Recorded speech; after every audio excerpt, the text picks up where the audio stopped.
All right, man, you good? Good. Where are you? You're in a museum? No, that's the SeaTac. That's SeaTac right behind you. All right. Yeah. Nice. That looks nice. I am about to hop into a lift. Um, my son and I in 1 minute. But 1 minute, man. Throw.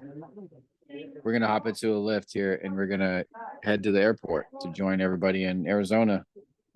Great, man. I'll see you there. I'm looking forward to it. We got a hell of a final push here this last weekend. That's right.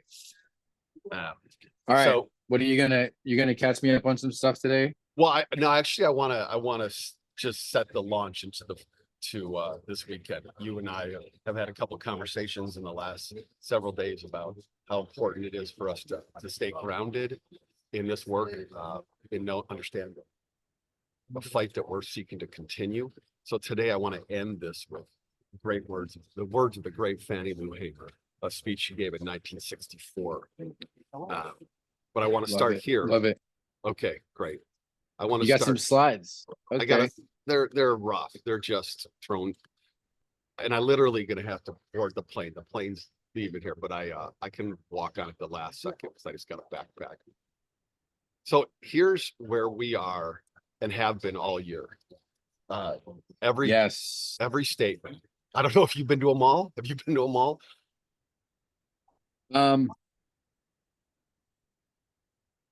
Yes. I've been to every one of these states this year. Except for Maryland, maybe. Yeah, that's amazing. It's a lot of work. 16 Okay. states. 16 states. Running down the eastern seaboard, New York, Pennsylvania, Maryland, North Carolina, Georgia, Alabama, up into the Midwest, Ohio, Michigan, Wisconsin, and then to the west, Montana, Washington, Oregon, Nevada, California, Arizona, Texas. All right. Across those states, 16 states, my understanding from the field work through is that we've knocked over 120,000 doors, and we've had 1,500 volunteer travel or action steps for people who've gone out into the field. That's amazing. That's right. That's exactly right. Yeah. More than we've ever done.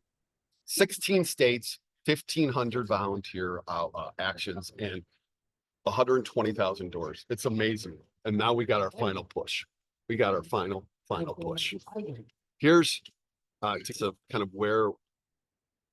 This is a little bit about where we're at right now in terms of data.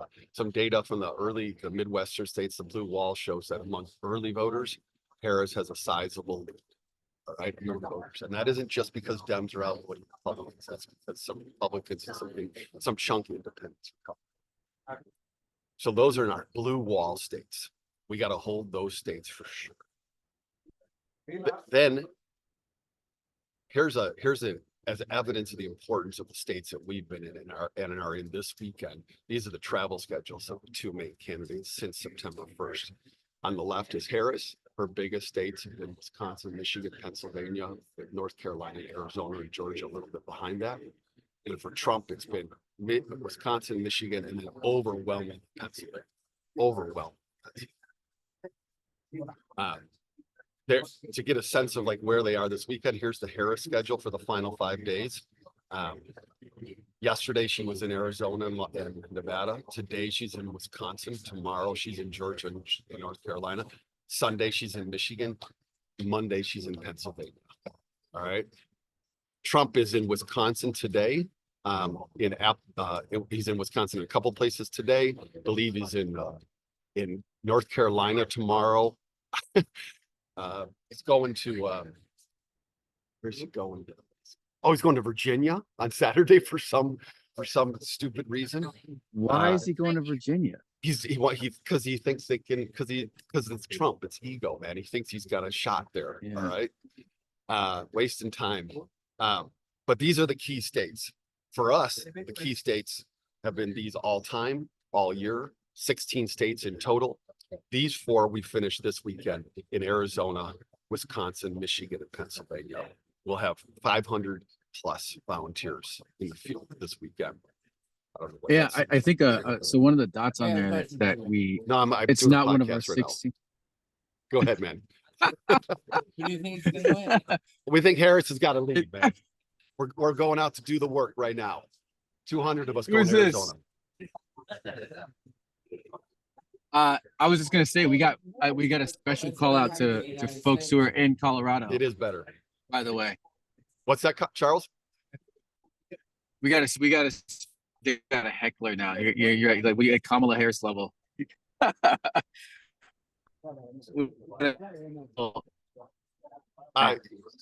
You're breaking up a tad on me, and I don't know if that's me or you. Mobilize.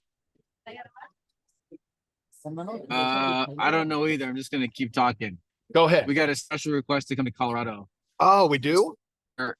We're in Colorado. We're to click the link and volunteer with Yadira Caraveo, who's in a super tight House race. So that dot that was on Colorado that you had for Trump there, it made me think of that. Oh, okay. So on Mobilize, if you go to Colorado, you can find, you're saying there's stuff for Common Power to contribute to for Yadira in the Colorado 8th, right? Yeah, look up Yadira Caraveo and just sign up for any shift that you can there if you're in Colorado and you're not traveling this weekend. Okay. All right. So that'll be state 17. This gentleman has left over here, but he was a pro Harris fan. He just wanted to talk about Harris. Oh, good. Okay. Here's a enthusiasm by party ID. Marquette University does the kind of premier poll in Wisconsin, and this is tracked over the course from a year ago, the levels of enthusiasm among Republicans and Democrats and independents. And Democrats have surged to the higher enthusiasm since Harris took over. Republicans have been pretty high all the way along. But this is what we're working with across these states. A lot of enthusiasm, a lot of energy. Our job's out just to get these folks out to vote. Already showed you that about the final last few days. All right, that's it. That's what I got right now, man. Those pieces. All right. Okay, that's okay. That's all right because we're moving. We're busy. You said 200 to Arizona. Across the CP network, there are 500 people that are traveling today to 4 states. The 4 states that are going to close out this election and decide who's going to be president. We are going to knock on per day at least 10,000 doors, which is about the margin in multiple states in the last 2 cycles.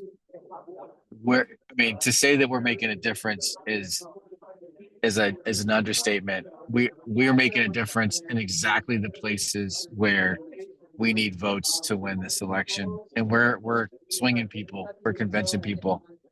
If we had a longer time for the podcast today, we could go through each of those states. They're going to help us win the House. They're going to help us win the Senate. They're going to help us win governor's races. They're going to help us win state legislature. And this weekend, we're going to try to push it across the line. All right. Everybody who has given us time and treasure this year. This is it. This is our moment. Thank you. Yes. And I wanna say that what I'm knocking on doors now is not just for a Harris win, but for a Harris blowout. Because I already think we got the win. Man. Okay. I want to blow out. I want a decisive victory. The first woman that can be president should win by a statement level margin. I'm knocking doors this weekend for that too. May your words be true. I'm also knocking doors, as you are, for everyone who's come before us and has fought this fight. For us, for us now, for our families, and everyone after us who's looking at us bending the arc of the moral universe and is saying they're cheering us on. All right, they need us to do this. We have the chance in a week from now to have elected the first African American president in 2008, the first female president and woman of color in 2024 in our span of our lifetimes. All right, we got the chance. So I want to, not just our lifetimes, man, in our, a breath. This is like in my adulthood kind of thing. This is an amazing amount of change in a small period of time that we're a part of, and to know that we're pushing it, that we're actually helping to move it, it feels like the right thing. Totally. So what I want today for this podcast to play the speech of Mrs. Fannie Lou Hamer from 1964. Mrs. Hamer was 44 years old when she heard a speaker in Ruleville, Mississippi, Reverend James Bevel, who came there to talk about the right to vote and to register to vote. African Americans in the Mississippi Delta had no possibility to do this, but courageous folks raised their hands. That's what they did. She at the end of the speech, hey, Bevel asked, who will go to register to vote? And she was one of the people who raised their hands. Certainly a thing that we do at CP too. We raise our hands and say we will. She's going to talk about what happened when she went to register to vote. It's a 5-minute speech from 1964 when she and the rest of the African-American Mississippi delegation were trying to be seated at the Democratic National Convention. Even because there's a segregated only white Mississippi delegation, and they were saying, no, we deserve to be seated. They didn't get there. But today we have the chance to carry it forward. All right. Here's her speech. Let us take these words with us out into the field when we're knocking doors, when we're knowing that we're doing this for a lot of people.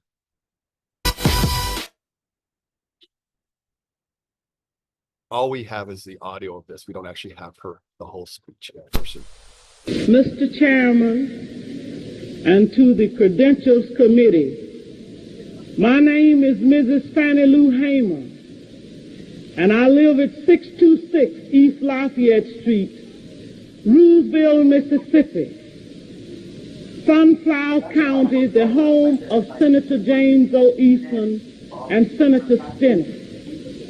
It was the 31st of August in 1962 that 18 of us traveled 26 miles to the county courthouse in Indianola to try to register to become first-class citizens. We was met in Indianola by policemen, highway patrolmen, and they only allowed 2 of us in to take the literacy test at the time. After we had taken this test and started back to Roosevelt, we was held up by the city police and the state highway patrolmen and carried back to Indianola, where the bus driver was charged that day with driving a bus the wrong color. After we paid the fine among us, we continued on to Roosevelt, and Reverend Jeff Sonny carried me 4 miles in the rural area where I had worked as a timekeeper and sharecropper for 18 years. I was met there by my children that told me the plantation owner was angry because I had gone down, tried to register. After they told me, my husband came and said the plantation owner was raising Cain because I had tried to register. And before he quit talking, the plantation owner came and said, Fannie Lou, do you know, did Pap tell you what I said? And I said, yes, sir. He said, well, I mean that if you don't go down and withdraw your registration, you will have to leave. That then if you go down and withdraw, that you still might have to go because we're not ready for that in Mississippi. And I addressed him and told him that I didn't try to register for you. I tried to register for myself. I had to leave that same night. On the 10th of September 1962, 16 bullets was fired into the home of Mr. and Mrs. Robert Tucker for me. That same night, 2 girls were shot in Roosevelt, Mississippi. Also, Mr. Joe McDonald's house was shot in. In June the 9th, 1963, I had attended a voter registration workshop, was returning back to Mississippi. 10 of us was traveling by the Continental Trailway bus. When we got to Winona, Mississippi, which is Montgomery County, 4 of the people got off to use the washroom, and 2 of the people to use the restaurant. 2 of the people wanted to use the washroom. The 4 people that had gone in to use the restaurant was ordered out. During this time, I was on the bus. But when I looked through the window and saw they had rushed out, I got off of the bus to see what had happened. And one of the ladies said it was a state highway patrolman and a chief of police ordered us out. I got back on the bus, and one of the persons who had used the washroom got back on the bus too. As soon as